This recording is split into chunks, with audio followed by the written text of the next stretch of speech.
I was recently talking with Ann in the Deer Valley Collector Club.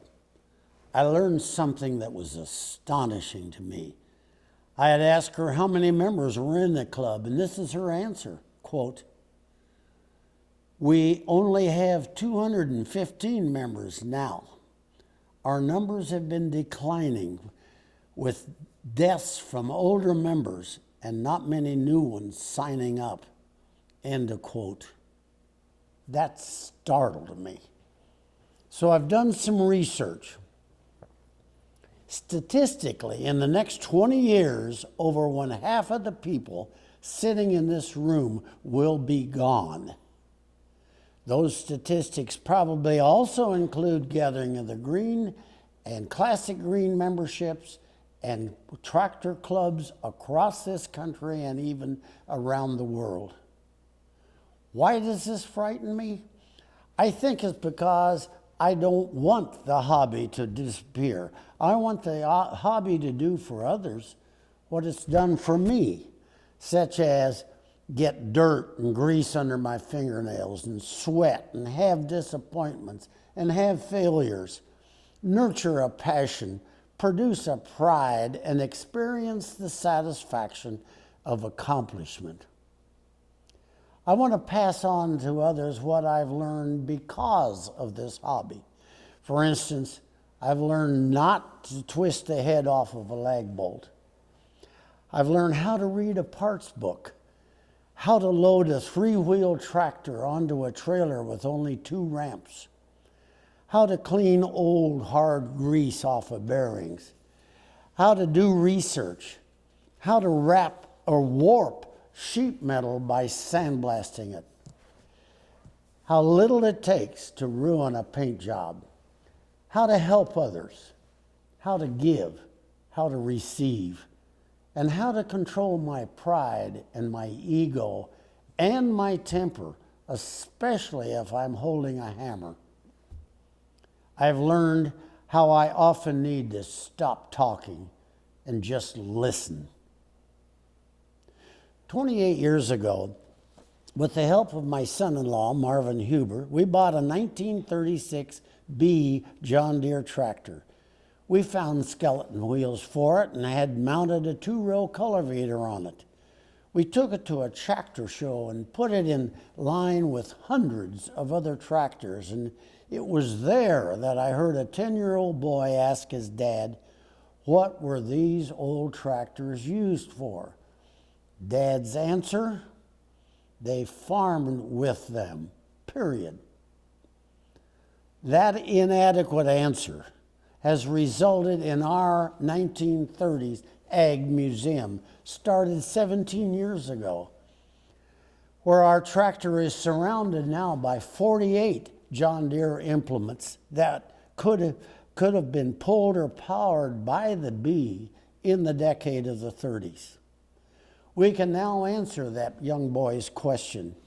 We show some of the John Deere machinery manufactured in the horsepower era and the early tractor era, as well as some 4,000 other items that could have been found on a 1930s Midwest farm. Essentially, the museum captures just one decade of the evolution of farm equipment and what farm living was like in the 30s. We have fulfilling our original stated purpose for the museum, which was preservation and education. We are presently not only collecting and preserving but we are using our local universities, personnel, and equipment from their communications technology department to help us record and visually and auditorily the what, why, when, and where of the many objects in the museum and how and where they fit into the evolution and development of our present-day farming equipment and practices. I've learned so much delving into the history, but I've also learned a great deal by disassembling, cleaning, painting, and reassembling John Deere farming equipment, such as a number 10 corn picker and a tractor grain binder. Another thing I've learned about this hobby is how important communication is. Whether by phone or letter or email or just face-to-face, all of these methods of communication foster friendship, fellowship, and a feeling of belonging. I get those things with fellow John Deere hobbyists. I want others to have similar experiences and to be keepers of John Deere history by way of tractor and implement and memorabilia collecting. So, how can we pass on this passion, this nostalgia, and the benefits of this hobby to other generations? I don't want our past or even our present lost. Are we, as the hobbyist elders, just taking this hobby for granted? Just living it each day without thought for the future? By the way, more research tells me that organizations and other hobby groups around this country are fading or have already disappeared. Classic car clubs throughout the country are seeing a drop in their membership. The horse industry is fading. Antique shops are closing. Chain stores such as Sears Roebuck and J.C. Penney are fading or have disappeared. Golf clubs, bookstores, churches are all seeing waning memberships or clients.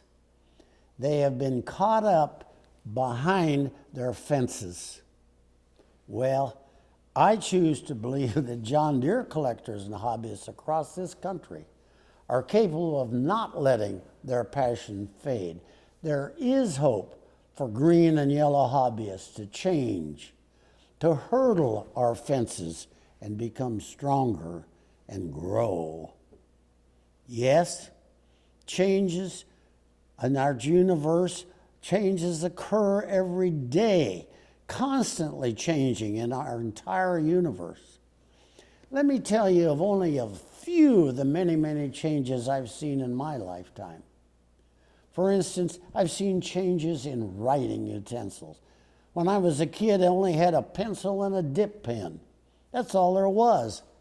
We've evolved through fountain and ballpoint and marking pens to writing with our finger on electronic devices. Unbelievable. Changes in farming, open pollinated to hybrid corn. Changes in power from horses to tractors. Farming practices, yes, my dad turned acres and acres of soil each spring with a moldboard plow. I recently read in the Illinois Agri-News that a single teaspoon of garden soil can hold up to 1 billion live bacteria, protozoa, and fungi. The moldboard plow contributed to the death of some or many of these living soil organisms, and thus the loss of soil. Change in information getting. I used to go to the library, go to the card file, pick out a card, go to the stacks, pick up a book, open it, and get the information I needed out of that book. Very time-consuming. We now have instant information, iPads and desktops and smartphones. I've seen changes in staying warm. We had wood to keep our two-story farmhouse warm. I now have geothermal heating and cooling. And changes in shopping. Can you imagine the difference between grocery and merchandise stores of the 1930s and today? We've been caught up in change, in evolution, in the areas I've just mentioned. Can you see how these and many other areas of our society have refused to be fenced? How they have hurdled their fences? As I study these changes, this evolution and growth in so many material aspects of our lives, I think I can see at least three commonalities among them all. Freedom, whole nother subject. Freedom, man's creativity, and the growth of technology. Since most of us in this room consider ourselves John Deere enthusiasts, let me relate a story that took place on July 12th, 1912. That's 108 years ago. It was a board of directors meeting of Deere and Company in Moline. The question on the agenda was, do we compete with International Harvester by getting into the harvester business? The harvester business at that date meant, do we compete by beginning to produce grain binders? Well, there were many factors involved in that question. Money, of course, competition, recent acquisition by Deere of 13 other companies, bank loans, and many, among other things. Well, CEO William Butterworth pleaded with his board, quote, "No, I do not think we should enter into the harvester business at this time. We need to devote our entire efforts and best thoughts to securing and perfecting our own organization, introducing new methods, raising our standards of manufacture, increase the efficiency of our men," end of quote.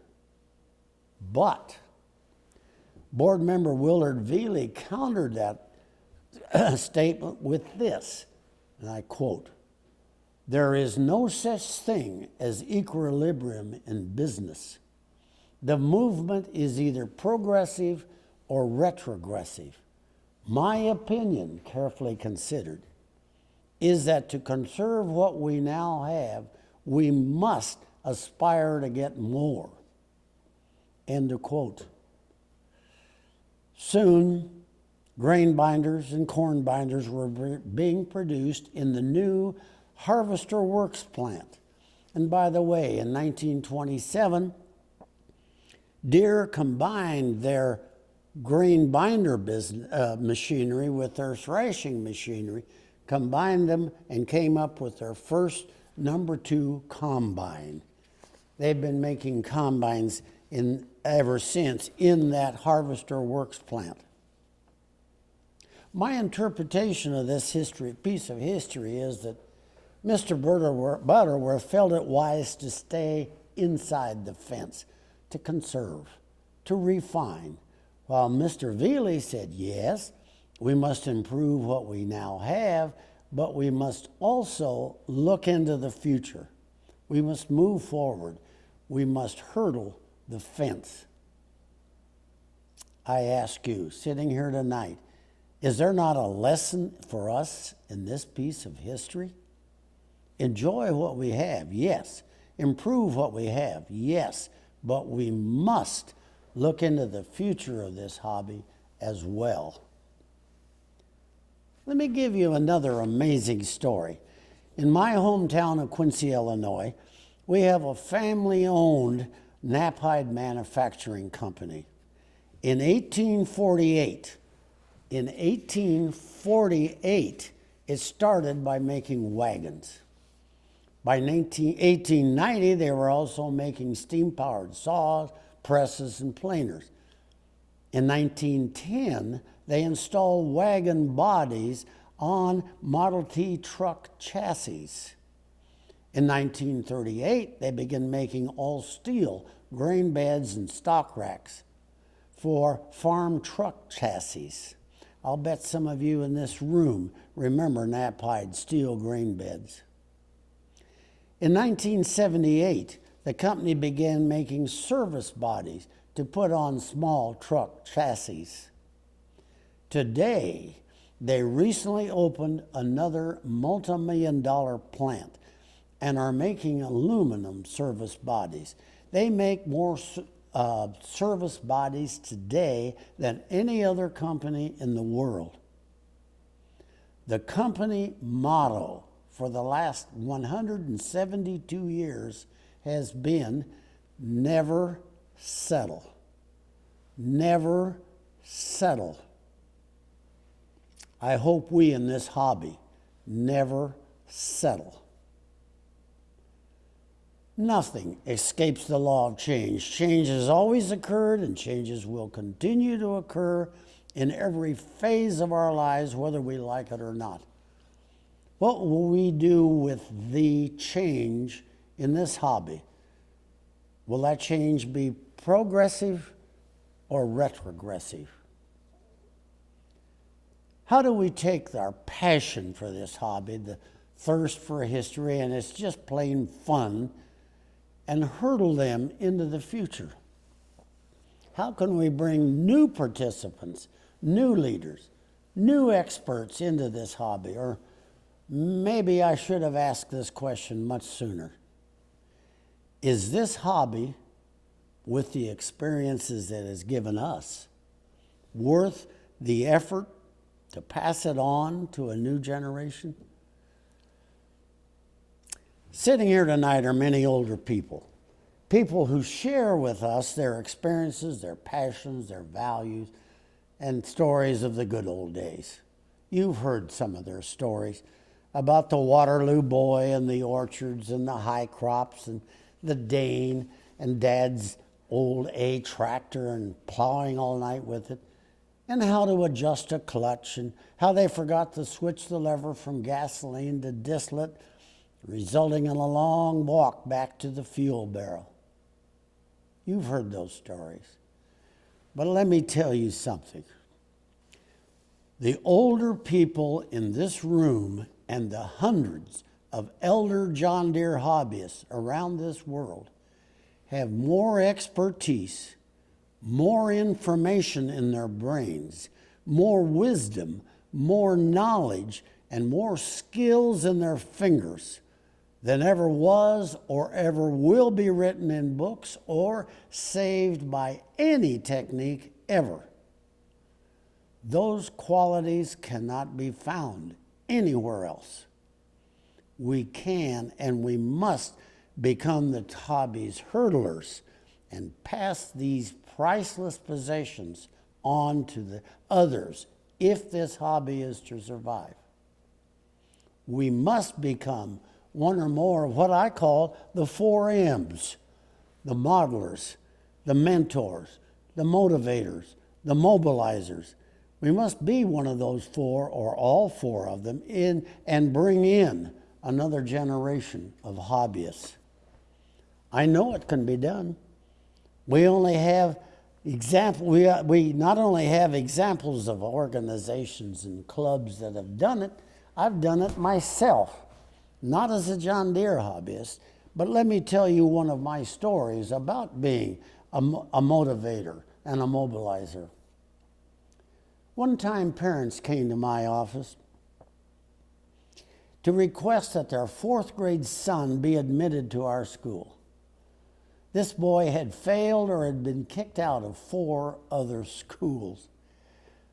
But his parents knew that he could do better, and after talking at length with him, I agreed. And so we admitted Kevin to our school, and a few days later, as I walked down the hall with him, I asked him, "What are you going to do tonight, Kevin, when you get home from school?" "Work on my radios," he answered. "What?" We talked and talked some more, and I listened, and eventually I asked him if he'd be interested in working on an old tube radio that I had at home. "Sure," he said. Well, I brought him that radio. 2 weeks he returned it, working perfectly, 10 years old. I later gave him that radio so he could add it to his collection. Today, Kevin runs his own high-tech company in Arizona that makes communication hardware and software. He makes that for airlines and for the helicopter industry, particularly Boeing Airlines. Kevin was a bright kid. He needed a motivator or a mobilizer. And by the way, We have many bright people in our prison systems today who had no modelers or mentors or motivators or mobilizers. Think about that. That's a whole nother subject. Again, we can talk about that at another time. I recently asked Zach in Ohio, his 2-year-old son, or talked with him, and his 2-year-old told me his 2-year-old son was constantly running around putt-putting, copying the sound of Dad's 2-cylinder tractor. The dad has since bought him a 2-cylinder tractor and has the boy's name painted on it. I would expect that 2-year-old putt-putting boy will be a future John Deere hobbyist. Let me give you another example. A month ago, I received a phone call from 32-year-old Steve in Wyoming. He was restoring a number 4 John Deere sickle mower and wanted to know if I could give him the exact measurements of the horse tongue or pole that was originally in the mower so he could make one of his own. I asked him how he had gotten into the collection restoration business hobby. And he told me that several years ago, a neighbor was selling his collection and he wanted me to buy his Model T car, which he did buy. The neighbor later wanted to give him an unstyled A John Deere tractor. Steve is still in the military. He's been assigned a couple of times and reassigned a couple of times. Tells me it isn't easy to move his collection from one military assignment to another. I don't know who his modeler, his mentor, his motivator, his mobilizer was, but whoever it was did our hobby a huge favor. We must pass on the best of who we are to the next generation. So let's get started. How do we do this? I don't know. I don't have a single answer. There probably isn't a single answer. But I know one thing. We must reach out. We must reach out. We must become proactive. Very few Generation Z or Generation Alpha people will come seeking out us. We've got to go to them. We can do that. We can ask and talk and tell, and ask and talk and tell some more, and take pieces of our collection to show at schools and malls and park in front of big box stores and go on parades, get involved with FFA clubs and youth clubs for boys and girls. We can take an old restored tractor, or better yet, an old unrestored tractor, and park it down on Main Street or at a busy intersection and just sit by it. You will get questions. We could select a kid, a neighbor, one off the street or one from your church, and invite him or her to come to visit your shop. Go to the school and ask for a name of a kid that's having trouble in the classroom. Remember Kevin? Get reporters from newspapers and televisions and magazines involved. Give one of your pieces to someone and help them. Be one of the 4 M's for them. Bright paint isn't always necessary at first. Just preserve history, do the work, get dirty, sweat, maybe swear a little, but get it done. We must reach out. We must think outside of the box. We must reach and think outside of that fence I've been talking about. I'm practically illiterate in communication technology of today, but I'm positive that we need to move our hobby somehow into or onto the communication technological world. I understand that I can push one button on my computer and reach hundreds of people in John Deere hobby groups in an instant. This capability has enormous promises and as yet unthought of promises for this hobby. This would be a huge hurdle. Sitting here tonight are some tremendously creative minds. With those minds working, if we could get them together, and the use of technology and the help of all of us in this hobby, we can and must hurdle our fences. We can increase membership in our clubs and even start new ones. Winston Churchill once said, "A pessimist sees the difficulty in every opportunity. The optimist sees an opportunity in every difficulty." Are we pessimists or optimists?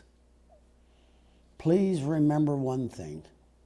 Statistics tell us that in the next 20 years or less, 1/2 of us who are now in this hobby will be gone.